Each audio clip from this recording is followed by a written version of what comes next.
My name is Brandon. I'm your host. This week is really special because we have Leslie Schaller, who's Director of Programs at ACENet, Appalachian Center for Economic Networks, a very innovative organization out of Southeast Ohio on the cutting edge of a lot of change in Central Appalachia. Leslie and I are colleagues. We serve on the executive committee of CAN, the Central Appalachian Network, which is a cross-state collaboration. We work on a lot of agriculture corridor work through Refresh Appalachia. And Leslie, I don't know, probably 20 other things that we've done together over the years. Yeah, I was kind of reminiscing when I first heard of you, Brandon, and it was probably, I know it was through CEO, through Marilyn and Pam, Marilyn, who now works for Coalfields, when you were doing some green job organizing. So, that was like 12 years ago. So it was like, oh, who's this new, interesting young upstart? I've got to get to know this dude. And look at us now, all the work we've done together. I know. Tell us a little bit about ACENet, just in case listeners are not familiar. And then I'd love to dive into sort of the long version of how you've landed where you are as Director of Programs at this innovative organization. Sure. So, ACENet is kind of confusing.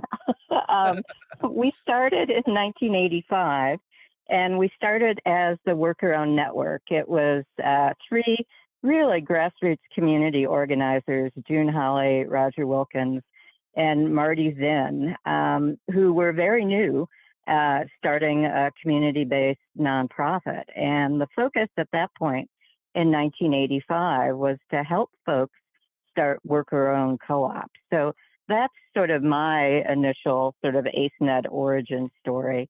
Is I am also one of 8 original founders of the Worker-Owned Restaurant Corporation. So in the 80s, we really focused on the development of worker co-ops, and about a dozen worker co-ops, aside from my own business, got started between the mid 80s to the early aughts. And it was really, I think, by the late 90s, and I had served as a board member in those early years, it was determined that, yes, co-op development is really important. We're gaining traction, but even a dozen worker-owned businesses started in a 5-year time frame. At best, we were creating maybe 100 jobs. So we really needed to add more tools, and business incubation was sort of the first focus. We opened our first round of business incubator facilities in 1991. And then ACENet has basically evolved to become more of a regional community-based economic development organization. So it was really in the 90s that we changed our name to the Appalachian Center for Economic Networks. But I guess the piece that I really want to underscore is networks have always been sort of the critical, I would say, intervention that we as an organization have focused on. Networks, the master of Appalachian networks. So actually, let's go a little bit deeper on that. So this shift from, instead of a few dozen co-ops over a couple of years, few hundred jobs. So the idea was, instead of just starting your own co-ops, you were going to help other entrepreneurs in the region develop their businesses as well, for more of a, would that be more of a systems level change? Yeah, I think, that shift, and, I really believe now that networks continue to be so critical as we really forward an economic transition throughout Central Appalachia, or the U.S. or even internationally. Networks really empower people to come together with a shared vision, to align shared values, to build those relationships. You've heard me say over and over again, Brandon, so I'll apologize, that this work is so grounded in relationships that we can only make this work at the speed of trust. And I think what the growing staff of ACENet discovered in the 90s was that we needed multiple interventions. So the business incubation intervention was pretty important. infrastructure was needed for entrepreneurs to have startup and subsidized infrastructure, we really started to focus on sectors and do a deeper dive around product development assistance, access to markets, access to capital. And then even in the 90s, we dabbled a little bit in very sector-based workforce development. So those have always been kind of our primary, I would say, interventions in terms of creating economic transition in the Appalachian counties that we work in. And then over time, because we've done, I would say, a lot of work, particularly in sectors, oftentimes AceNet, I think, is perhaps way too synonymous with entrepreneurship in the food and ag sector, because we do a lot of other sector work. Yeah. We recognize that we had to build peer networks beyond just what we were doing in the southeastern Ohio counties. And that was very much our interest in the early 90s to be part of the development of the Central Appalachian Network. So what makes networks go well and what makes networks go bad?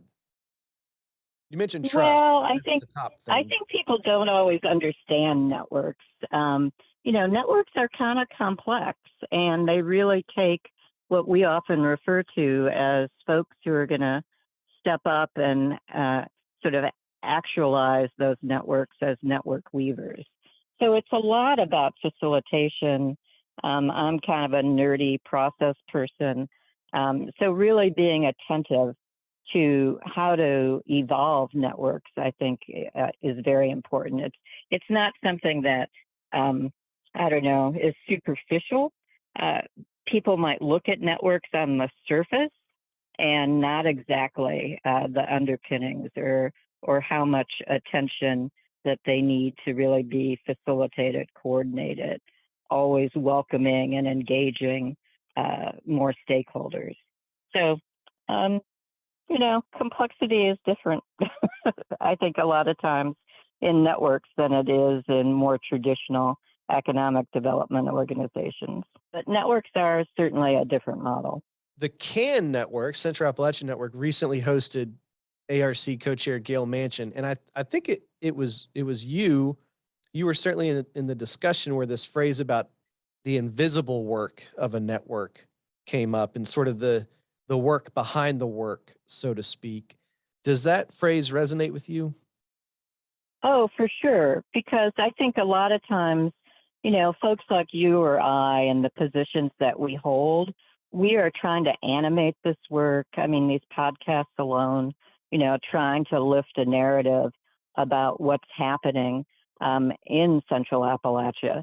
But the invisible work is that there's folks at all levels, very, I would say, engaged and often empowered stakeholders who are somewhat, a little underappreciated at times or not even acknowledged.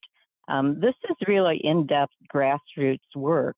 And a lot of times, I don't think we're making the people and the places where a lot of this activity is happening as visible as we could be, should be, will be. Totally.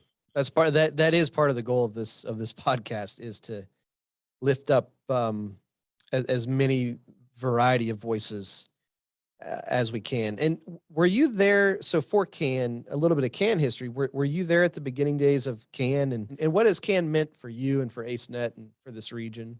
Oh, I think for me, it's been the quintessential, I would say, development path in many ways. I mean, when we go to regional CAN meetings, I always feel like I'm going to the well. It's providing the sustenance, the peer support, the sort of intellectual energy that I need to come back and do my work in our communities and with our folks. So I think, CAN has evolved very much led by really Carolyn Carpenter at the Benedum Foundation to help this kind of cross-regional connection between nonprofits and to support executive staff really learn from one another. So to a large degree, CAN was pretty small and very much based at a learning network, I think, in the early years. And over the 90s, and certainly I would say the last 20 years, we've branched out, and now we're on the cusp of, I would say, the next amazing iteration of CAN. Going a little bit further back, I'm curious to know where you grew up and how you landed in Southeast Ohio. Oh, sure. Okay. So a little bit about me. I would say that I've been most shaped by this fierce matriarchy of Irish women. All right. So I grew up in a very ethnic, working class, predominantly Catholic suburb on the east side of Cleveland. In fact, my dad, right before he passed in 2018, had just gotten his 70-year pin as a member of Local 38 for the International Brotherhood of Electrical Workers. 12 years of Catholic education, being challenged by Ursulines and Notre Dames and Jesuits. My mother always, I don't know if it's a compliment or a criticism, but she always says I'm, just the iconic child of the 60s.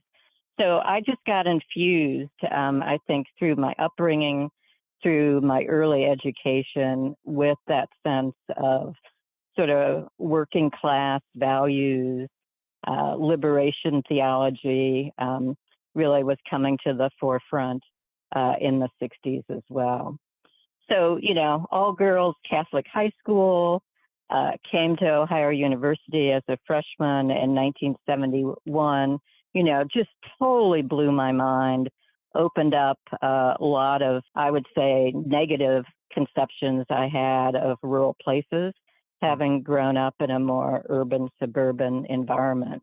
But what's interesting is my grandparents' generation came and mostly came to this area in central and southeastern Ohio first, when they came from Ireland and Germany. My grandfather, actually, my dad's dad, was an electrician in the mines in Southwest Virginia.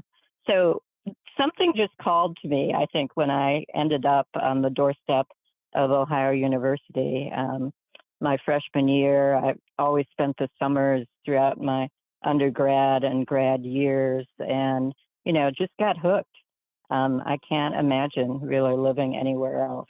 So you came to Athens via OU and you never left? Exactly. The first summer I spent, 1972, was the first year of operation for the Athens Farmers Market. In fact, we're doing a whole bunch of 50th anniversary celebrations through the market season this summer and fall. And I think that also opened up my eyes to allowing me to kind of get out of the bubble of campus and to deepen my understanding of opportunities and challenges of this region. So then, after graduate school, it's like, oh my God, what am I going to do now? It's 1977. It's not exactly a great economy. I live in, I think traditionally, we're always the 88th county in terms of poverty in the state of Ohio. So a lot of people of my generation who came to school here and wanted to stay, we had to get entrepreneurial. We didn't explain it back in the day, but many of us were kind of in the gig economy at that point, just creating a variety of different income patching solutions to be able to stay, to buy land, to farm, to start small businesses. So what were some of your patches? Oh, God, so many different things. Really, I started, as I always say, my illustrious career in food back when I was an undergraduate working in the food service of the student union. So always a lot of, I would say, sometimes under the table restaurant and bartending work. I was always interested in how do I develop a higher value niche. So I used to do a lot of typing because, again, good Catholic girl. I learned how to type at 14. And it was a skill that was not mastered by a lot of my peers in the 70s. So I did a lot of typing, and then I figured out, God, if I did typing for international students, many of them had more flexible income from their country's support. So I did both typing and really kind of rewriting. Rewrote a lot of people's Being honest. graduate papers and theses, I think.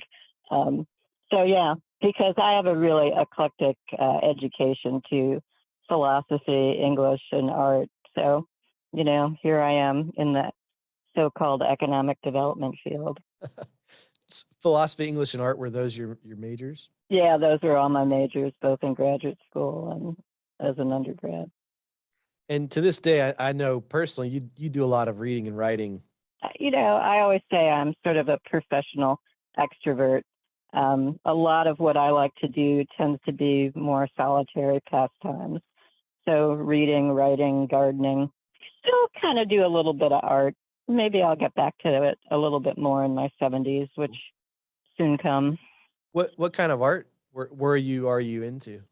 Oh my God. When I was in school, I did weaving and ceramics and all sorts of studio art. So, watercolors to oils to pastels, you name it. Did not know that about you.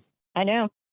Well, now I say the closest I come to doing art is like getting dressed, because color coordination is very essential to me at all times, and gardening. I think those are probably my two creative outlets at this point in my life. Describe to me, like, when you're in the garden, what is it about that that's so nourishing for you? Well, I'm much more into perennials now. I'm looking at my garden right now, which is like just overgrown with weeds. So I think I love the textures at times, how to organize things in terms of color combinations. Probably more color and texture is important to me than companion planning in terms of inhibiting pests, although I do know a little bit about that as well. It's something where I can get in the flow, and that's a space that I like to live in a lot of times, is just kind of lose track of time because I'm so hyper focused on what I'm doing. Does that connect to just your incredible staying power? In nonprofits, turnover is very common. So Right. to have been involved in this work since the 70s and then to stick with it and stay with it and iterate and evolve with it, it's honestly inspiring, Leslie, truly. And it's a model for how, change can happen if we have the patience and persistence to stick with it. And I'm sure a lot of people listening now are just wondering how does Leslie stick with it so long? Yeah. Well, I mean, I am a little crazy, so that helps. Yeah, I mean, I've always had this drive, and I've become a very determined person. I think, decade by decade, as I've aged, I've become more disciplined. But, I know you love alliteration too, Brandon. But I think that the staying power for me is I just take delight in this work. I'm not one of those work-life balance people. In fact, I'm the anti-role model probably there. So I just don't compartmentalize my life in a lot of ways that maybe other people do. It's just all part of one big sort of complicated, chaotic way of being in the world. And that's what works for me. And I think, again, my parents, my mom's 97, my dad, without a lot of health issues, probably would have made it to the late 90s, but passed in his mid 90s. So, nurture and nature is part of it, probably too. And then I guess back to that Irish matriarchy piece. I mean, I just have grown more cusset over time too. No one's going to dissuade me from doing what I want to do. Yeah.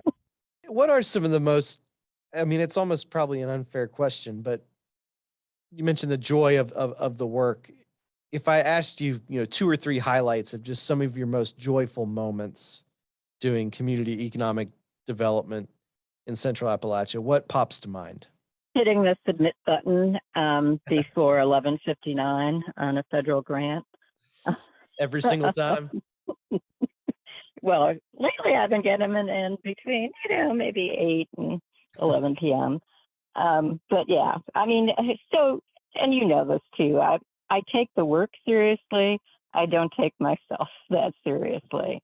Again, it's working with the people I work with. That's what inspires me and keeps me motivated, and has allowed me to stay in the roles.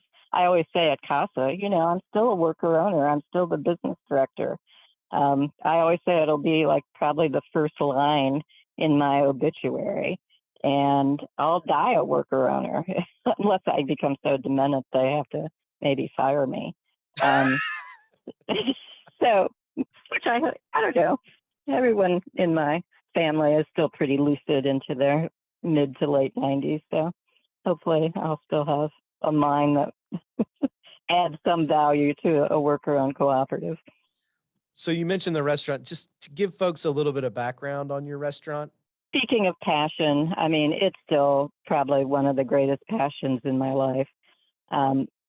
We started in the spring of 1985, again, with the assistance of the staff of the Worker-Owned Network. And basically, Casa Nueva started out in a response to the failure of another long-standing restaurant business that the founders had worked at, called Casa Que Pasa, that started in the mid to late 70s. So it was already this community institution, and many of us, suddenly found ourselves unemployed restaurant workers.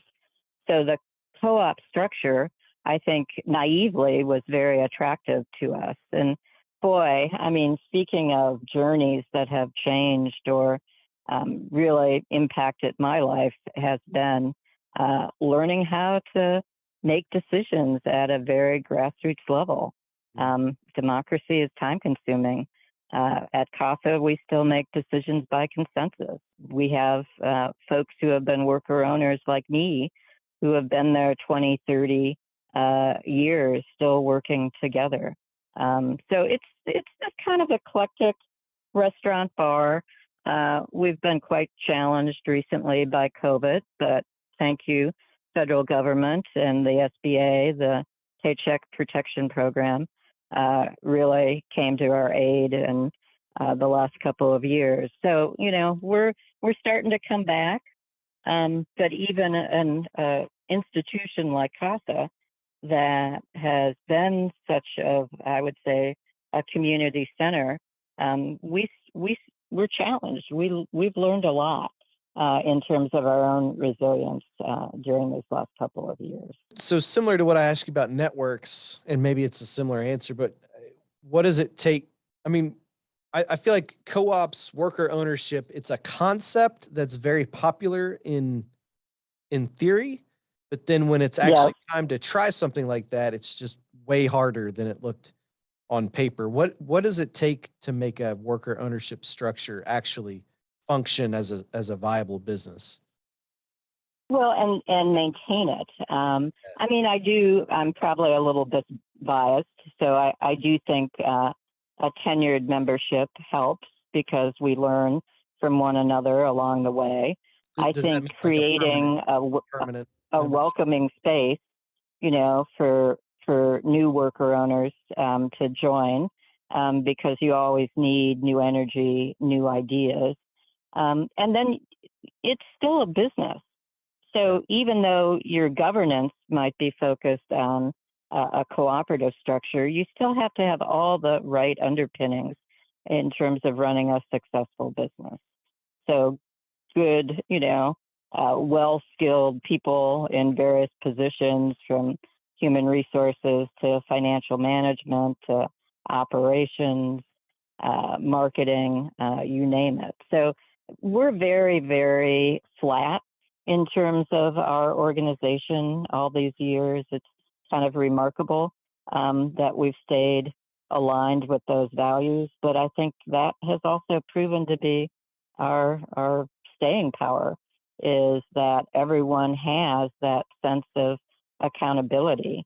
It's equal rights, but it's equal responsibilities in turn. Did you get to AceNet through the restaurant, or was it the other way around? Well, it happened sort of simultaneously, because AceNet was founded in April of 1985, and that's when the old restaurant Casa que Pasa was floundering. So we kind of came together. Here were, restaurant folks who were going to be unemployed soon, and here was a new nonprofit that wanted to help people start worker-owned businesses. So it was just, totally synergistic. I went on to become a board member at AceNet, and then a contractor, and then eventually, as we really started to develop a stronger emphasis on food sector entrepreneurship, I came on full time in 1992. That sort of reminds me of your point, Leslie, which I actually really appreciate. Sort of pushing back on the work-life balance and sort of the over compartmentalization. It sounds like for you, like your life, your way of being, it's all one thing, whether you're at AceNet or at your restaurant or in your garden, it all Right. ties pretty closely together. Or hanging out, talking to vendors at the farmer's market, or, Mhm. I mean, it's all I see the interconnection of all things. So it's that complexity that I really revel in. Talking connections, interconnections, thinking about Appalachia as a region, I think specifically central Appalachia. What are some of the biggest positive changes that you've seen? Maybe some pleasant surprises, and then what are some of the big changes that you've not seen yet, but you hope are on the near horizon? I do think we've made a lot of traction at a very smaller community-based level. I think there's more trust happening, because I think we've gotten, I don't know, I think the sense of responsibility foundations or nonprofits or agencies or even elected officials have, we've seen a shift where it's like we've got to listen to what's important to the people in these places. It's not, we're here to help and we're going to come in with this model and you're going to replicate it on the ground. So I feel like more stuff is percolating up, and we've created a system that really engenders more empowerment, that allows us to think about who's not involved. How do we create a sense of inclusion? How do we be attentive to the need for diversity? So I feel like, we're arcing towards equity. Do we have a long way to go? Yes, we have an incredibly long way to go. But I think there's just more trust at really listening to what people and people in place want for their communities. So I think we've gotten to be better listeners and then better resource providers. So that's a change I'm seeing throughout Central Appalachia. I see it in, partnerships in West Virginia. I see it in Southwest Virginia. I see it in Eastern Kentucky. So that's very gratifying that there is this respect at the grassroots level. I think the other thing we've been able to do is create more cross-pollination between folks working in the region. So a lot of that is grounded in sector work. So if we're doing some trail development in southeastern Ohio, we can learn from the leadership that's done trail development in Southwest Virginia or in West Virginia. So just making those connections between folks who are embedded in this work, who can really learn from one another. And it's not just the learning, it's just that sort of almost spiritual support that we give to one another. I think is really important. And that's the power of CAN, especially CAN's working groups that are animated by the sector work. So that's important.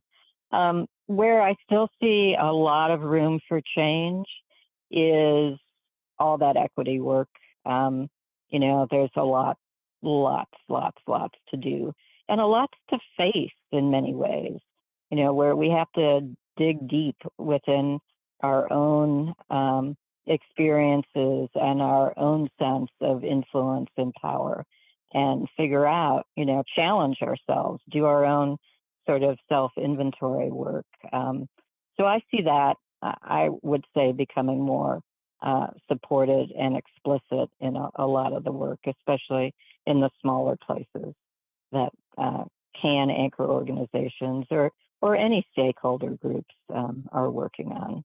And then sector-wise, green energy. Oh my God, Brandon, where are all our green jobs?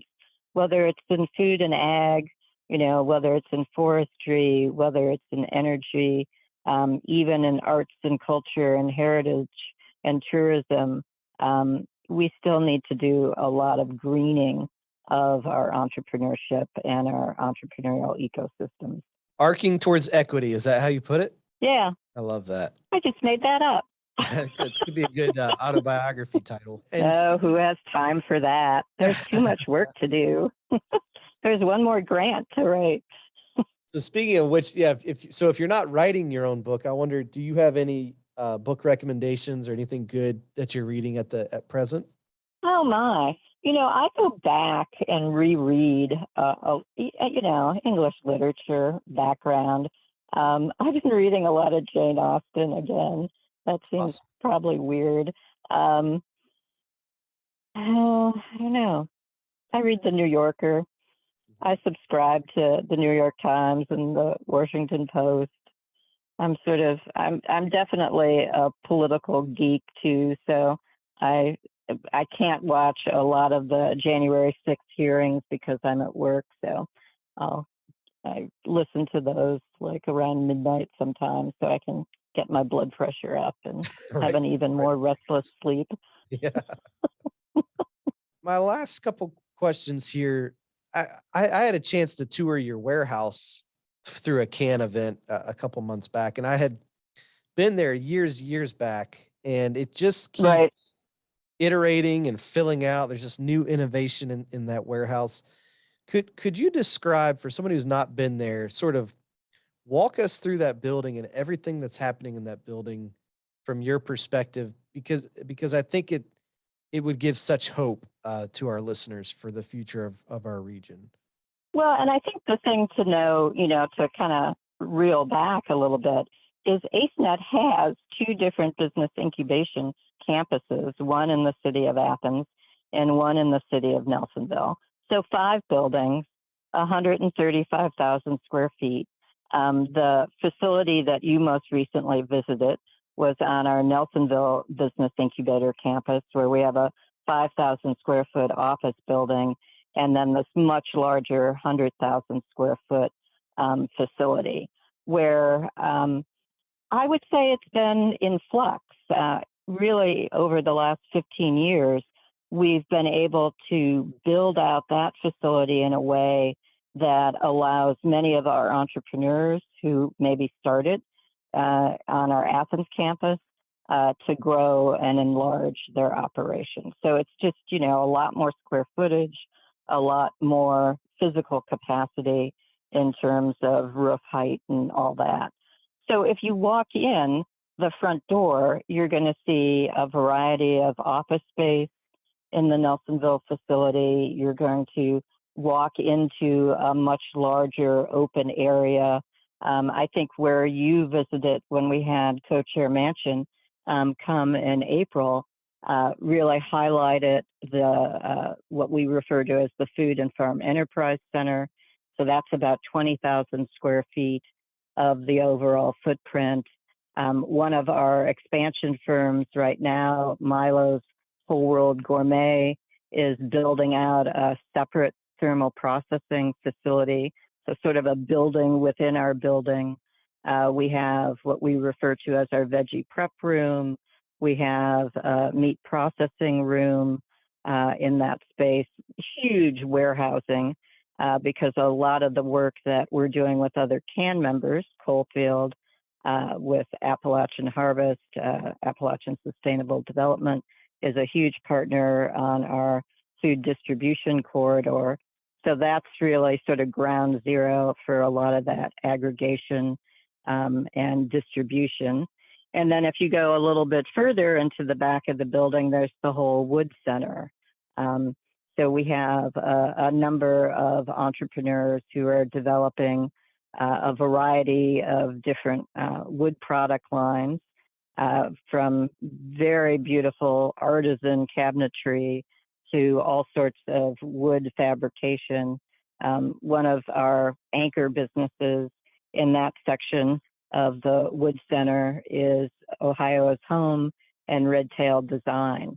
So if you go into pretty much any, I would say, craft brewery in the state of Ohio, probably those beer tap handles were fabricated in the Athens facility by Tim Martin of Red Tail Design. So again, diversity, diverse ecosystems, even within sectors. And then on the other side of that square footage, beyond the wood and the food sector footprint, we have a larger manufacturer that is doing, continuing to take up more square footage in our facility. So, it's really a mix and it's really changing. I probably touch the food and farm activities the most because that's sort of been the through line of all my work for really since 1985. So I'm much more up to date on that. But follow us. Go to our website, acenetworks.org. Sign up for our e-newsletter because we're always showcasing the enterprises and the entrepreneurs in any of our facilities, beyond as well the huge client network of folks that we work with throughout the region. Well, thank you for your time today. I mean, I know I really do personally know how busy and full your weeks are, and but also just thank you for your leadership, your collaboration, and your incredible staying power. It genuinely is an inspiration to me. I'm honored to get to work with you in this region. And I at the end of the day, there's lots of challenges, but I feel hopeful for the direction that we're headed. So thank you for everything. Right. And I so deeply appreciate you, Brandon, to take on the leadership, the change that you've been able to foster, the incredibly important work that Coalfield is doing. You are one of my inspirations. Thank you. We'll just keep trying together, right? Yep, exactly. Working towards equity. I love it. All right, Cool. Leslie. Thanks so much. Take care.